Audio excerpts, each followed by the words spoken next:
নতুন গানের পাশাপাশি স্টেজ শো নিয়ে ব্যস্ত সময় পার করছেন কণ্ঠশিল্পী নাজমুন মুনিরা ন্যান্সি। পাশাপাশি সরব আছেন নেট দুনিয়ায়। তারই ধারাবাহিকতায় এবার তিনি ভক্ত শুভাকাঙ্ক্ষীদের জানালেন, বুয়েট ক্লাব আয়োজিত অনুষ্ঠানে শিল্পীর গান গাওয়ার কথা ছিল, কিন্তু গত মঙ্গলবার তাকে অনুষ্ঠানে গান না গাওয়ার কথা জানিয়ে দেন আয়োজকরা। ন্যান্সি জানান, আজকে সন্ধ্যায় বুয়েট ক্লাব আয়োজিত একটি অনুষ্ঠানে আমার গান গাওয়ার কথা ছিল। গত রাতে জানতে পারি আমাকে শিল্পী তালিকা থেকে বাদ দেয়া হয়েছে। কারণ হিসেবে আয়োজকরা তাকে জানায়, বুয়েট ক্লাবের সভাপতি পদপ্রার্থী তাদের জানিয়েছে রাজনৈতিক দুই গ্রুপের মধ্যে সংঘর্ষ হয়েছে শিল্পীদের নামের তালিকা দেখে। তাদের কথায় রাজনীতির সঙ্গে যুক্ত আছেন এমন কোনো শিল্পী অনুষ্ঠানে অংশ নিলে তারা অনুষ্ঠান বয়কট করবে। আর শিল্পীকে এটি জানানো হয়েছে হোয়াটসঅ্যাপ মেসেজের মাধ্যমে।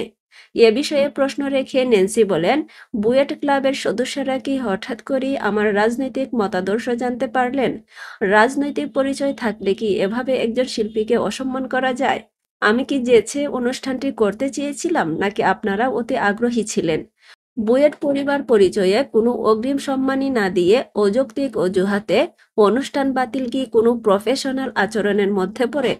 সবশেষে ন্যান্সি বলেন, নিয়ম অনুযায়ী পুরো সম্মানই আমার বাসায় অতি দ্রুত পাঠিয়ে দেবেন।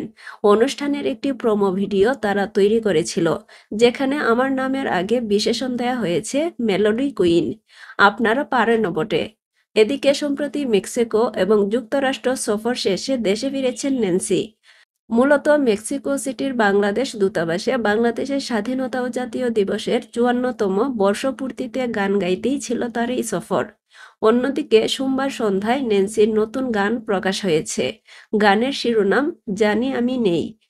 গানটি লিখেছেন ও সুর করেছেন শাকিলুর রহমান প্রিন্স, আর সঙ্গীতায়োজন করেছেন সেতু চৌধুরী। ন্যান্সির নিজের ইউটিউব চ্যানেলে স্যাড রোমান্টিকে গানটি প্রকাশ হয়েছে।